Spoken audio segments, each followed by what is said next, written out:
የማክሮ ኢኮኖሚክ ማሻሻያው ውጤት በአንድ አዳር የሚታይ አይደለም።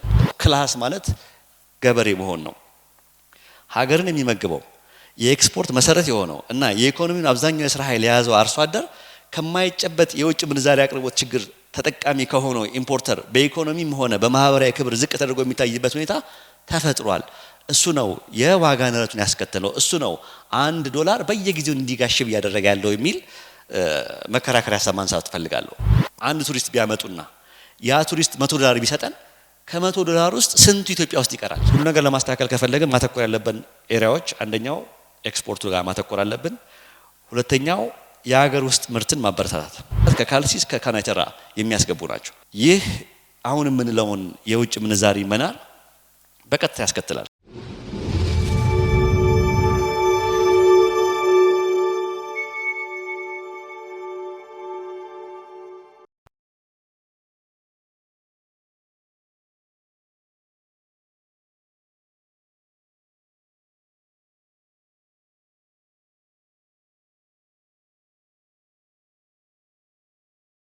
እስቲ የኛ ልብስ ሰሪዎች የት ነው ያሉት? መግዛት ስትፈልጉ የት ነው የምትገዙት? የኢትዮጵያን ልብስ የት ትገዛላችሁ? የኛ ቁሳቁስ ሰሪዎች የት ነው ያሉት? ምን አደረግናቸው? ለምን ጠፉ ሲባል ይሄ የማክሮ ኢኮኖሚ መገለጫ ወይንም የማክሮ ኢኮኖሚው ስብራት መገለጫ ብዬ ነው ማየው። አምራቾች ለውጭ ገበያ እንዲያመርቱ ማበረታታት የሀገር ውስጥ ኢንዱስትሪዎች ዓለም አቀፍ ደረጃቸውን እንዲያሻሽሉ ያግዛል። ኤክስፖርት ላይ የተመሰረተ እድገት የሥራ ዕድልን ይፈጥራል እና የሀገር ውስጥ ኢኮኖሚ ያሰፋል። ስለዚህ የኢትዮጵያ የማክሮ ኢኮኖሚ ፈተናዎች ዋነኛው ምንጭ በዓለም አቀፍ ንግድ ሚዛን ላይ ያለው ስብራት ነው። ይህን ለመፍታት ብቸኛው መንገድ የሀገር ውስጥ ምርትን፣ ግብርናን፣ ማኒፋክቸሪንግ፣ ቱሪዝምና ማዕድንን በማጠናከር ኤክስፖርትን መጨመር እና አላስፈላጊ የኢምፖርት ወጪዎችን መቀነስ ነው ብዬ አምናለሁ። ሁለት ቦታ ነው እንድናነሳ የምፈልገው። ምናልባት እከሌኮ ገበሬ ነው ብላችሁና እከሌኮ ኢምፖርተር ነው ብላችሁ ለየትኛው ነው ሶሻል ክላስ የምትሉት? ማን ነው ሀብታም ይመስላችሁ? ገበሬው ነው ሀብታም ወይንስ ኢምፖርተሩ ነው ሀብታም? አይደል? ኢምፖርተር መሆን ክላስ ተደርጎ ነው አእምሯችሁ ውስጥ የተሳለው ማለት ነው። እሱን የአእምሮ መንሸዋረር ማስተካከል ይፈልጋል ብዬ አስባለሁ። ክላስ ማለት ገበሬ ነው። ለኔ ክላስ ማለት ኤክስፖርተር ነው። ክላስ ማለት እንደ ኢትዮጵያ አየር መንገድ በሜዳውም ከሜዳውም ውጪ የሚቀጣቀጥ ማለት ነው እንጂ የሰውን ሸቀጥ አምጥቶ አገር ውስጥ የሚያከፋፍል ነው ብዬ አላስብም። ነገር ግን ለኢምፖርተሮች ስል ትንሽ አቋሜን አለዘባለሁ። አንድ አስመጪ ወይም ኢምፖርተር ከውጭ ለምሳሌ ከቻይና ወይም ከአውሮፓ እቃ ሲያመጣ አቅራቢው ማለትም የቻይናው ድርጅት ለኢምፖርተሩ ዓለም አቀፍ የብድር አማራጮችን ያመቻችለታል፣ ብድርም ያገኛል። ከዚህም ባሻገር የሀገራችን የባንክ ስርዓት ውሱኑን የውጭ ምንዛሪ ለኢምፖርት አገልግሎት ከገበሬው ቅድሚያ ይሰጣል። በዚህ የድጋፍ ስርዓት ወደ አገር ውስጥ የሚገቡት ምርቶች በዋነኛነት የምርት መሳሪያና ቴክኖሎጂ ሳይሆኑ ይህንን ለኢምፖርተሩ ሰጣለው የምርት ቴክኖሎጂ የሚያስገባ ኢምፖርተር ከሆነ we can support። ነገር ግን በቀጥታ የሚበሉና የሚለበሱ የፍጆታ እቃዎችን የሚያስገቡ ናቸው። ምናልባት ከካልሲስ ከካናተራ የሚያስገቡ ናቸው። ይህ አሁን የምንለውን የውጭ ምንዛሪ መናር በቀጥታ ያስከትላል። ይህ ፍሰት የሀገር ውስጥ አምራቾች እንዲዳከሙ ያደርጋል። ቅድም የጠየኳችሁም ለዛ ነው። በገበያ ላይ የውጭ ምርቶች ስለሚበዙ በኢትዮጵያ የተሰራ የሚለው መለያ ምልክት እየጠፋ ይመጣል። ሀብታችንን ለውጭ ሀገር ሰራተኞችና አምራቾች እየሰጠን የራሳችን የሥራ ዕድል እያጠፋን ያለ ነው። ደግሞአለሁ፣ ሀብታችንን ለውጭ ሀገር ሰራተኞችና አምራቾች እየሰጠን የራሳችን የሥራ ዕድል እያጠፋን ያለ ነው። ምናልባት ይሄን ሳስብ በአንድ ወቅት ከአንድ ሰው ጋር ያደረኩትን ንግግር አነሳላችኋለሁ። አንድ መወሰን የሚችል ሰው ነው ወይንም በአሁን አባባል አመራር ነው። ያ አመራር ተበሳጭቶ ይመጣልና ምን ነው ስለው ጊዜ አንድ ድርጅት ያመርታልም ኢምፖርትም ያደርጋል እና ስለው ሲያመርት 1 ሊትር በ300 ብር ነው የሚያመርተው። እሺ አልኩት። ኢምፖርት ሲያደርግ ግን 1 ሊትር ራሱን በ90 ብር ነው ኢምፖርት የሚያደርገው አለን እና አልኩት ፋብሪካውን ልዘጋው ነው አለኝ። አላችኋል ፋብሪካውን ልዘጋው ነው ለምን ሲባል አያዋጣም። ይሄው ራሱ ድርጅቱ እኮ ነው ሲለኝ ጊዜ ይሲ እሱ ጋር ነው የኛ ኢንተርቬንሽን የሚያስፈልገው። ያኛው 90 ብር የሆነው እኮ ቻይና ሀገር ተመርቶ ለብዙ አፍሪካ ሀገሮች ስለሚከፋፈል በኢኮኖሚክስ ኦፍ ስኬል ኮንሴፕት ዩኒት ኮስት ይቀንሳል። ችግሩ ደግሞ በኢምፖርት ዜሮ ለርኒንግ ነው ያለው። ኢምፖርት የሚያደርግ ማህበረሰብ አይማርም። ያኛው ደግሞ ይሄ 300 ምናምን የመጣበት የያመረት ያለው ለትንሽዬ ገበያ ነው ማለት ነው። ያንን ገበያ ከፍተን ብናወጣው ኮስቱ መቀነስ እንችላለን። ስለዚህ እዚህኛው ላይ ታክስ እየጣልንበት በመናገኘው ገንዘብ የዚህኛውን ቅድም ለተባለው ኤፊሺየንሲ ማምጣት አለብን እንጂ አሁን ላይ በተወሰነው መንገድ ይሄን ንዝጋው ካለን ከሆነ ጊዜ በኋላ ምንም አምራች የለንም እኛ ማለት ነው። በቃ አጥፍተናቸዋል። አሁንም የምናነሳው እሱ ነው። ልብስ እስቲ ግዙልኝ፣ ሸሚዝ ግዙልኝ እስቲ ኢትዮጵያ የተሰራ ሸሚዝ ማለት ነው ወይ ሱሪ ግዙልኝ፣ ጫማ እንኳን ይሻላልን ባይዘው እነሱንም ግን እያዳከምናቸው መጨረሻ ላይ ይጠፋሉ ማለት ነው። የኛ ብረት ሰሪዎች ጠፍቷል። ለምን ሲባል ጊዜ ሁሉ ነገር ስለምናመጣ ማለት ነው። ስለዚህ የምናመጣቸው ነገሮች ውስን መሆን መቻል አለባቸው። ምናልባት አሁን ያነሳሁት የኢኮኖሚ መዋቅር በማህበራዊ ክብርና ደረጃ ላይ ያው ቅድም እንዳነሳሁት ግልጽ ተጽዕኖ አሳድሯል። እከሌኮ ኢምፖርተር ነው የሚለውን ቃል ብዙውን ጊዜ ከሀብት ከስኬት ከከፍተኛ ማህበራዊ ክፍል ጋር ያያዛል። ወይራስ እከሌኮ ገበሬ ነው የሚለው ቃል ደግሞ እንደ ዋናው አምራችና የምግብ ዋስትና ሰጪ ተደርጎ ከመቆጠር ይልቅ አብዛኛውን ጊዜ ከድህነትና ከኋላ ቀርነት ጋር ያያዛል። ስለዚህ በገበሬነቱ የሚኮራ አንድ ገበሬ ማቀው በረከት ገበሬዋን ብቻ ነች። በግልጽ በቃ እኔ እኮ ገበሬ ነኝ ብሎ የሚናገር ሰው ማለት ነው። ነገር ግን ሁሉም ሰው እንደዛ ነው ያለበት ብዬ ነው የማስበው። ክላስ ማለት ገበሬ መሆን ነው። ሀገርን የሚመግበው የኤክስፖርት መሰረት የሆነው እና የኢኮኖሚውን አብዛኛው የስራ ኃይል የያዘው አርሶ አደር ከማይጨበጥ የውጭ ምንዛሪ አቅርቦት ችግር ተጠቃሚ ከሆነው ኢምፖርተር በኢኮኖሚም ሆነ በማህበራዊ ክብር ዝቅ ተደርጎ የሚታይበት ሁኔታ ተፈጥሯል። እሱ ነው የዋጋ ንረቱን ያስከተለው። እሱ ነው $1 በየጊዜው እንዲጋሽብ እያደረገ ያለው የሚል መከራከሪያ ሀሳብ ማንሳት እፈልጋለሁ። እሱን እስካላስተካከልን ድረስ ሌላው የምናወራው ነገር አይቀይረውም ብዬ አስባለሁ። ስለዚህ እንደማጠቃለያ የማክሮ ኢኮኖሚው ጤናማነት የሚረጋገጠው ይህንን የተዛባ አቅጣጫ በመቀልበስ አምራችን በዋነኝነት ገበሬውን መደገፍና የሀገር ውስጥ ምርትን በማበረታታት የውጭ ምንዛሪ እጥረትን በዘላቂነት በመቅረፍ ብቻ ነው ብዬ አምናለሁ። የኢትዮጵያ ኢኮኖሚ አከርካሪው አሁንም ግብርና ነው። ኤክስፖርት በተለይ እንደ ቡና፣ ሰሊጥ፣ ጥራጥሬና አበባ ያሉ ምርቶች በእጅጉ የተመካ ነው። ግብርና የሀገሪቱን የውጭ ምንዛሪ ከግማሽ በላይ የሚሸፍን በመሆኑ የዚህ ዘርፍ ምርታማነት ጥራት መዳከም በቀጥታ ወደ ዶላር እጥረት ያመራል። ምርት ሲጨምር የዋጋ ንረትን በሀገር ውስጥ ፍጆታ ይቆጣጠራል። ግብርናው መክኖ ሲቀር ደግሞ የዋጋ ንረት በፍጥነት ያድጋል።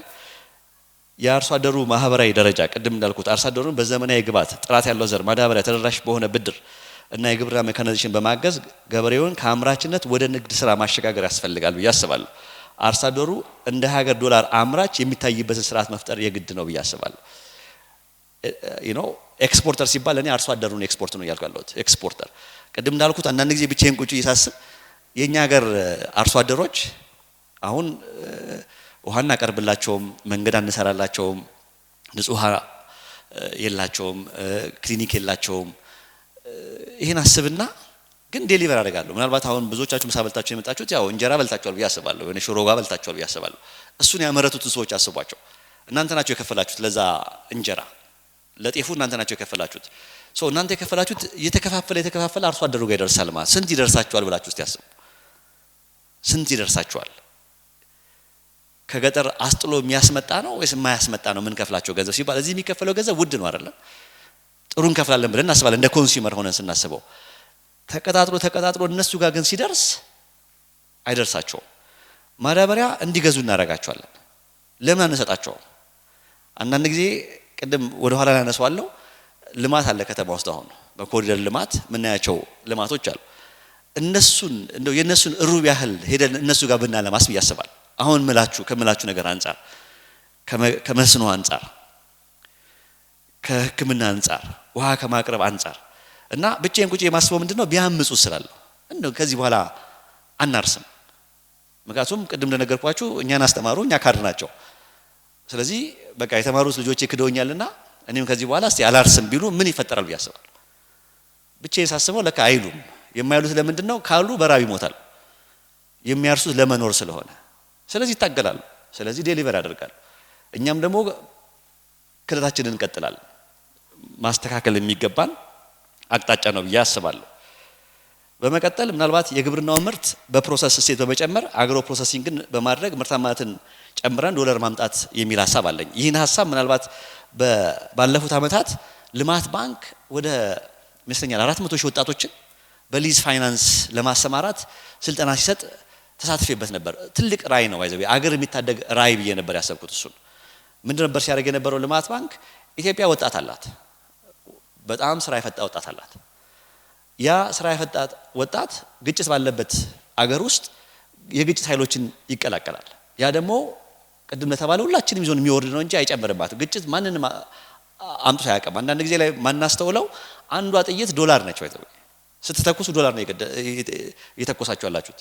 ያ ወጣት ዶላር አምጪ ወጣት ነው። ቅድም እንዳልነው በኢኮኖሚክ ጦርነት የሚያሸልፍልን ኃይል ነው። ያ ወጣት አፍሪካ ኢኮኖሚስ ገብቶ ምናልባት በተፈጠሩ እድሎች እንደ አፍሪካ ኮንቲኔንታል ፍሪ ትሬድ ኤሪያ ላይ አገልግሎ ገንዘብ ማምጣት የሚችል ነው። ያ ገንዘብ ደግሞ ቅድም የምንለውን ችግርና ለሚቀርፍ ነው። ስለዚህ ልማት ባንክ 400 ሺህ ያህል ወጣቶችን ሰብስቦ ለኔ የልማት ጦር እየገነባ ነበር። ያ ጦር አፍሪካ ውስጥ ብንበትነው አሁን የምናወራውን ወሬ ታሪክ የሚያደርግ የዚችን ሀገር ምናልባት አሁን ያለችበት ቦታ ሁለቱም ጋር ነው። ምናልባት ወደዚህ ከሄድን ልንጠፋ እንችላለን፣ ወደዚህ ከሄድን ልንመነጨቅ እንችላለን። ክሮስ ሮድ ላይ ያለ ነው። ያ ኃይል ያንን ክሮስ ሮድ በዛኛው ሳይድ የሚወስድ ነው። ምክንያቱም ከዚህ ከግጭቱ የሚቀንስ እና ደግሞ ቅድም ወደምንለው ወደ ኤክስፖርቱ የሚያስገባ ስራ ነበር። ያንን ስራ አይነት ብንቀጥል ወጣቱን አሁን በምንለው መልኩ ብናሰለጥነው እና ገንዘብ ብንሰጠው ባይዘው እዛ መድረክ ላይ ብዙ የሚነሳ እንደው ይሄን ያህል ገንዘብ አላችሁ እንዲሉ ነበር። ምናልባት ኢትዮጵያ ውስጥ ትልልቅ እንደምታውቋቸው ከዚህ ቀደም የነበሩ የመንግስት ልማት ድርጅቶች ምናልባት ባነሳ እንደ ሜቴክ ያሉ ያጠፉት ገንዘብ ስንት ነው ብዬ አነሳለሁ። በብዙ ቢሊዮን አይደል? እነዛ በብዙ ቢሊዮን የጠፉ ገንዘቦች ለወጣቱ ልማት ባንክ እንዳስበው 2 ሚሊዮን እያደረገ ቢያከፋፈል ወይም ደግሞ እስከ 75 ሚሊዮን ድረስ ያከፋፈልና በሊዝ ፋይናንስ ቢሰጣቸውና ኢምፖርት ሰብስቲዩት ማድረግና ኤክስፖርት ላይ ቢያሰማራቸው አሁን ምንለውን ችግር እናመጣለን። ከነሱ ውስጥ ምናልባት አሁን ከ400 ሺዎች ውስጥ አይሳካላቸው ችግር የለውም 10% to 30% ከተሳካላቸው ኢትዮጵያን ይቀይራሉ ብዬ አስባለሁ። ስለዚህ የምናይበትን መንገድ ማስተካከል አለብን ብዬ አስባለሁ። እሱን አስመልክቶ ግብርናው ወደ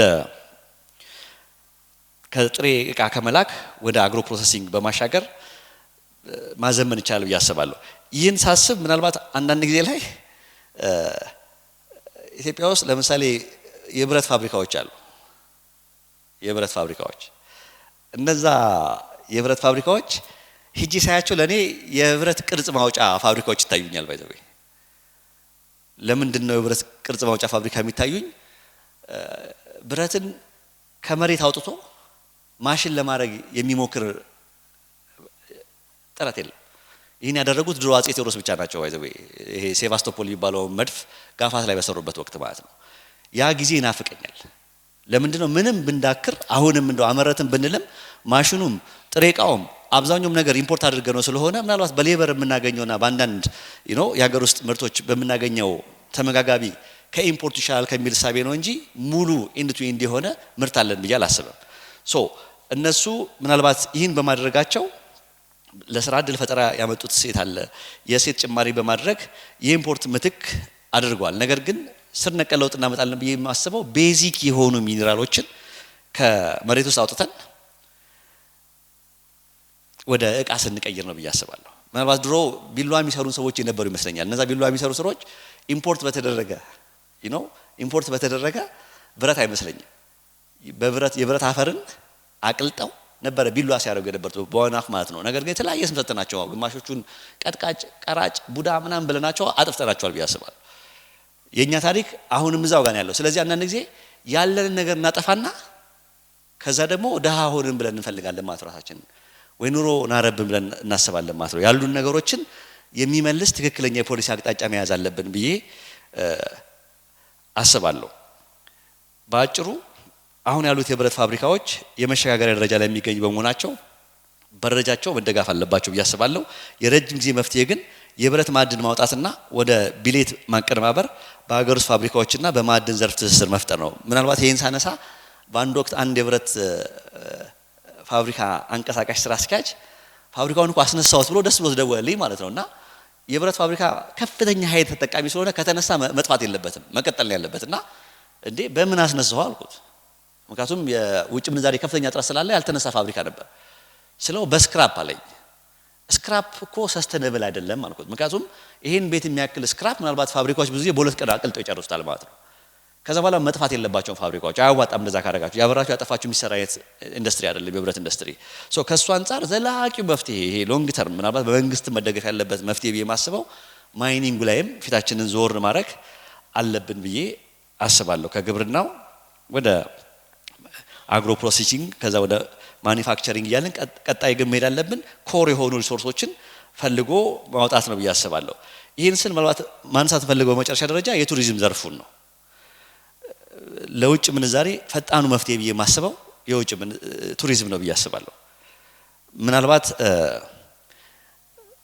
አሁን ላይ ተሰሩ ያሉ ልማቶች አሉ የኮሪደር ልማት የወንዝ ዳር ልማት እንዲሁም ደግሞ የኢኮቱሪዝም መዳረሻ መስህቦች ልማት ተብሎ ሊዘረዘሩ የሚችሉ ናቸው ከነሱ ውስጥ ለኔ የቱሪዝም ልማት የሚለው በጣም ይመስጠኛል ባይዘው እንደውም በተስፋ መጠበቀው እሱ ለሱም ግን ተጓዳኝ ነገሮችን አስቀምጣለሁ ለምንድነው ቱሪዝምን በተስፋ መጠበቀው ካላችሁ አንደኛ ቀላል የሆነ የውጭ ምንዛሪ ማምጫ ነው ብያስባለሁ ምክንያቱም ኢትዮጵያ ተፈጥሮ አጥሩ ነው እነዚህ የተፈጥሮ መስህቦች ጋር ግን ድሮ አክሰሰብል አልነበረው እንደምታውቁት ማለት ቢሾፍቱ ሄዳችሁ የምታውቁ ከሆነ ቢሾፍቱ እንደ ባቦጋያ አካባቢ ጋር ላይ አክሰሰብል አልነበረው አሁን ላይ የሆነ ያሉት ጎንደር ሜዳችሁ ጎርጎራ ወይም ደግሞ ባህር ዳር ሜዳችሁ ጣና ላይ ስትመለከቱ ብዙ ጊዜ እዛ አካባቢ ያለው ሲጠቀማቸዋል እንጂ በደንብ አልመተናቸው የውጭ ቱሪስቶች በተለይ ደግሞ የሚያቃጥል የአየር ንብረት ያላቸው የሚቀዘቅዝ የአየር ንብረት ያላቸው በጣም በርካታ ሀገሮች አሉ ለዛ ነው ኢትዮጵያ 13 ወር እኮ መስራት የምንችልበት ሀገር ነች ምንለው ይጣልነው የሚያድግበት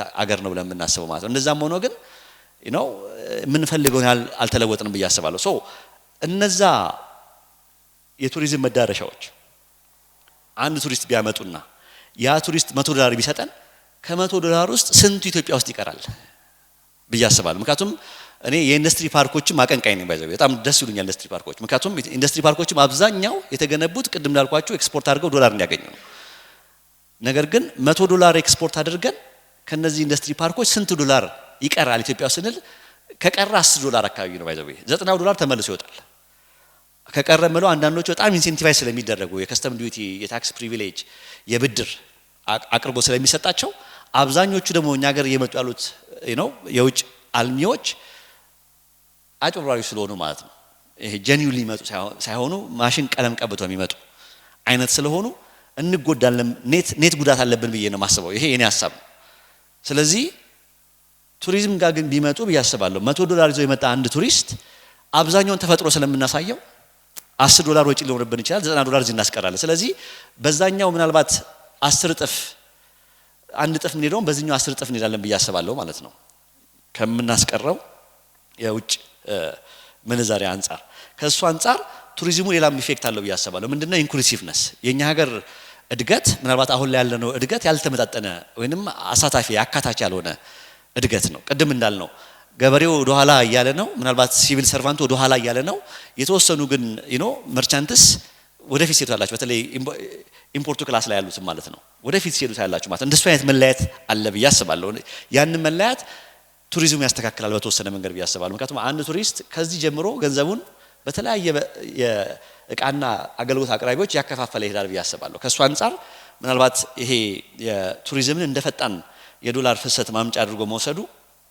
አንድ ነገር ነው ብዬ አስባለሁ ነገር ግን ከቱሪዝሙ ማግኘት የሚገባን ጥቅም በተለይ አሁን ላይ ከተሰሩት ማግኘት ከሚገባን ጥቅም በአብዛኛው እየተሳካልን አይደለም ያለው ያልተሳካው በዋነኛነት ደህንነት ሰላም ማጣት የሰዎች ከቦታ ቦታ መዘዋወር መገደብ ያመጣው ችግር ነው ብያስባለሁ እሱን ካስተካከልን ግን እነዚህ አሁን ምንላቸው ነገሮችን ተጠቃሚታቸው ማምጣት ይችላል ብያስባለሁ ከሱ የምናገኘውን ገንዘብ ቅድም ወዳልናቸው ሴክተሮች በማስገባት ወደ ማይኒንግ ማምጣት እንችላለን ማለት ስለዚህ ምናልባት ቱሪዝም ከሁሉም የማክሮ ኢኮኖሚክ ዘርፎች በላይ በሰላምና ደህንነት ላይ ተመካ ነው ሰላም ሲኖር ብቻ የውጭ ምንዛሪ አቅሙን ሙሉ በሙሉ መጠቀም ይቻላል የሰዎች የመዘዋወር ነጻነትን ማረጋገጥ ያገርቱ የምስልና የብራንዲንግ ስራ ማምጣት ይቻላል ብያስባለሁ ይህን ካልኩኝ ምናልባት የታክስ ለውጦች ቅድም አንስቻቸዋለሁ መንግስት የበጀት ጉድለቱን ለመሙላት ወይም ከውጭ የሚገቡ የቅንጦት ወይም የፍጆታ ዕቃዎችን ለመገደብ የተለያዩ ታክሶችን ሊጨምር ይችላል ሊጥል ይችላል ነገር ግን እነዚህ ታክስ ጭማሪዎች በቀጥታ ወደ ሸማቹ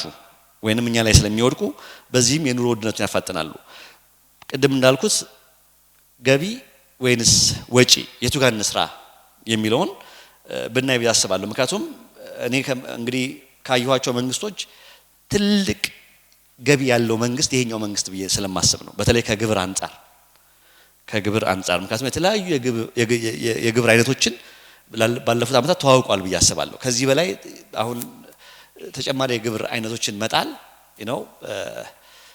እንግዲህ ድሮ ዝሆኑ የሰበረው የመጨረሻው ሰንበሌጥ ነው ይባላልና አንዳንድ ጊዜ የመጨረሻው ሰንበሌጥ እንዲያውም በየፈራለው ማለት ነው ራይት ሰውን ስንጭንበት የሆነ ላይ ክራሽ እንዳናደርገው ፈራለው ማለት ነው ሶ ከዚህ አንፃር የታክስ ለውጦች ለጊዜው ጋብ ማለት አለባቸው የሚል እምነት አለኝ የግል እምነት የኔኛው የወለድ ምጣኔ ማስተካከያዎችም የብሔራዊ ባንክ ምናልባት ዋጋ ለማዋጣት ሲል አንዳንድ ምጣኔዎችን ከፍ ዝቅ ሊያደርግ ይችላል እሱ ላይ ምናልባት ቁጠባ ላይ ወለድ ቢጨምር ብለን ያለ ነገር ግን ብዙ ጊዜ it doesn't matter ኢንፍሌሽን ራምፓንት ስለሆነ እቺ 7% 8% የምታደርጓት ነገር ሁሉ ጊዜ ኔጌቲቭ ሪል ኢንተረስት ሬት ስለሚያመጣ ብዙ የሰውን ገንዘብ ወደ ባንክ ማስገባትና ገንዘብ ከባንክ የማውጣት ነገር ኢንፍሉዌንስ ያደርጋል ብዬ አላስብም ምክንያቱም የካፒታል ገበያው ምናልባት መጥቶ ሰዎች ኦልተርናቲቭ የሆነ ቅድም ለተባለው ፓሲቭ ኢንካም ጀነሬት የሚያደርጉባቸው አማራጮች ካልተፈጠሩላቸው ድረስ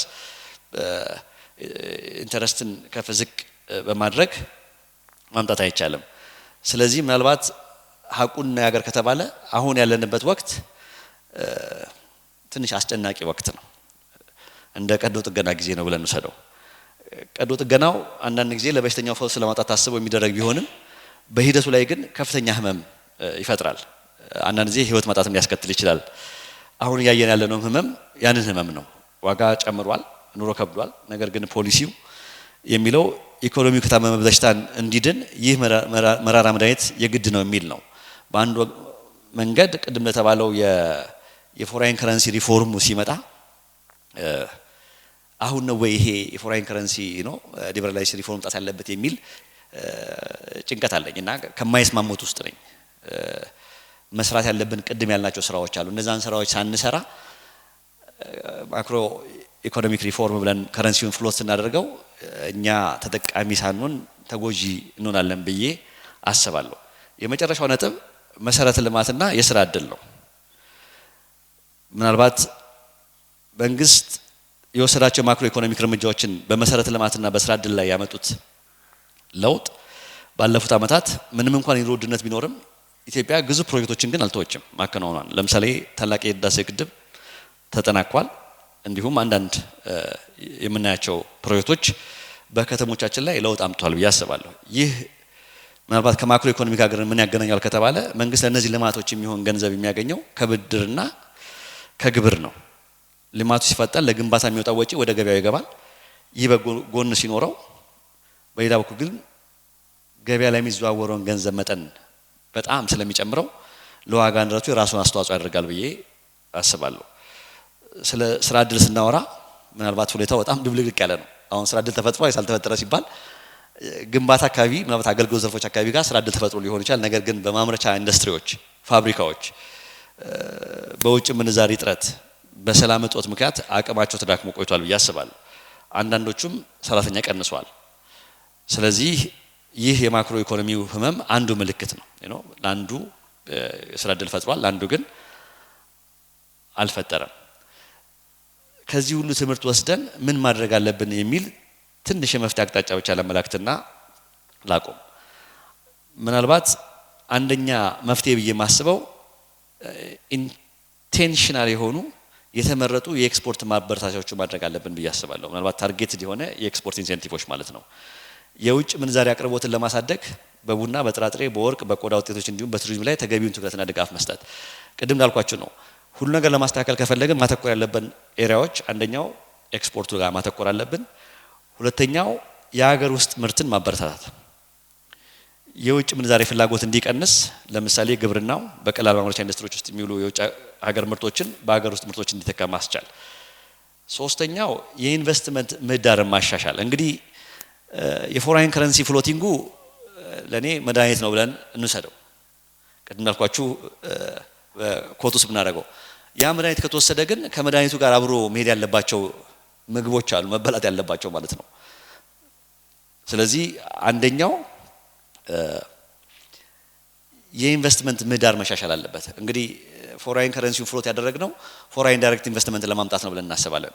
ፎሬን ዳይሬክት ኢንቨስትመንት ደግሞ ለማምጣት ከተፈለገ አንደኛው ቅድም እንዳልኩት ሰላም እና ደህንነት መረጋገጥ መቻል አለበት ማለት ነው። ፒስ ኤንድ ሴኩሪቲስ በቃ ከሌለ ማንም የውጭ ኢንቨስተር አይመጣም ማለት ነው። ስለዚህ ያንን የማክሮ ኢኮኖሚክ ሪፎርም ፖሊሲውን ውሃ እንዲበላው የሚያደርግ ነው ማለት ነው።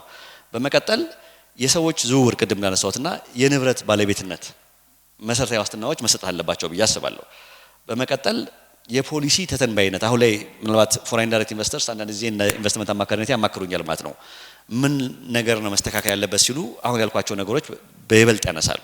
ፒስ ኤንድ ሴኩሪቲ፣ የመንግስት ፖሊሲ ፕሪዲክቲቢሊቲ፣ ፖሊሲ ይወጣል፣ ፖሊሲ ይሻራል፣ አሁን ተመልሶ ይወጣል፣ አሁንም ይሻራል። እሱ እስካላረጋገጣችሁ ድረስ ኢንቨስት አድርገን ሪተርን የምናገኝበት ጊዜ ስለማይኖርን ምንም አይነት ኢንቨስትመንት አንሰጥም የሚሉ ሰዎች አጋጥሞኝ ያውቃሉ። እና አሁን ደግሞ የፕሮፐርቲ ራይት ማለት ነው። ሌላኛው እንግዲህ እንደ ግለሰብ ስናስበው የአኗኗር ዘይቤ ለውጥ ማምጣት አለብን ብዬ አስባለሁ። ኢትዮጵያ እንደ ቀደምቷ ኢትዮጵያ አይደለችም። አሁን የቀደምቷ ኢትዮጵያ ብዬ ማስባት ድህነት ሰስተኔብል የሆነባት ኢትዮጵያ ነበረች። አሁን ግን አሁን ባነሷቸው በርካታ ነገሮች ሰስተኔብል ነው ወይ ድህነት? ድሃ ሆነ መቆየት እንቻለን ስል ጊዜ የድሮ ዋጋ ስለማይመለስ ወጫችን መቆጠብ፣ ከብክነት መቆጠብ እና ቅድሚያ ለሚያስፈልገው ነገሮች ብቻ ቅድሚያ መስጠት የሚል መፍትሄ ይሰጣለሁ። ሌላኛው ተጨማሪ ገቢ መፍጠር ነው። ቅድም ክቡር አቶ ሙሼ ሰሙ ምን ሲያነሱ ነበር? በአንድ ደሞዝ ወይም በአንድ ገቢ ምንጭ ብቻ መኖር የከበደ ነው የሚለውን እኔም ደግፈዋለሁ ማለት ነው። ስለዚህ በተቻለ መጠን ተጨማሪ ክህሎቶችን በመማር የገቢ ምንጮቻችንን ማብዛት ይኖርብናል ብዬ አስባለሁ። ያው የመጨረሻው ማነሳው ተስፋ ለመቁረጥ ነው። የማክሮ ኢኮኖሚክ ማሻሻያው ውጤት በአንድ አዳር የሚታይ አይደለም። ሀገራት ከእንዲህ አይነት ቀውስ ለመውጣት ጊዜ ይወስድባቸዋል፣ እኛንም ጊዜ ይወስድብናል ብዬ አስባለሁ። የውጭ ምንዛሬ ገበያው ሲረጋጋና ምርት ሲጨምር የዋጋ ግሽበቱ እንደሚቀንስ ተስፋ ይደረጋል። ስለዚህ የመጨረሻው ምለው ተስፋ እንቁረጥ። በመጨረሻም ማክሮ ኢኮኖሚ ምንም ያህል ቢወርድ ቢወጣ የሰው ልጅ ጥረትና የሥራ ባህል እስካልተቀየረ ድረስ ለውጥ አይመጣም ብዬ አስባለሁ። ኢትዮጵያ የገጠማትን ኢኮኖሚያዊ ፈተና የምትወጣው በእኔ እና በእናንተ ጠንካራ ስራ፣ ትዕግስት እና አንድነት ነው። ስለነበረን ጊዜ አመሰግናለሁ። እግዚአብሔር ኢትዮጵያን ይባርክ። አቶ አየለ ከበደን እጅግ አመሰግናለሁ።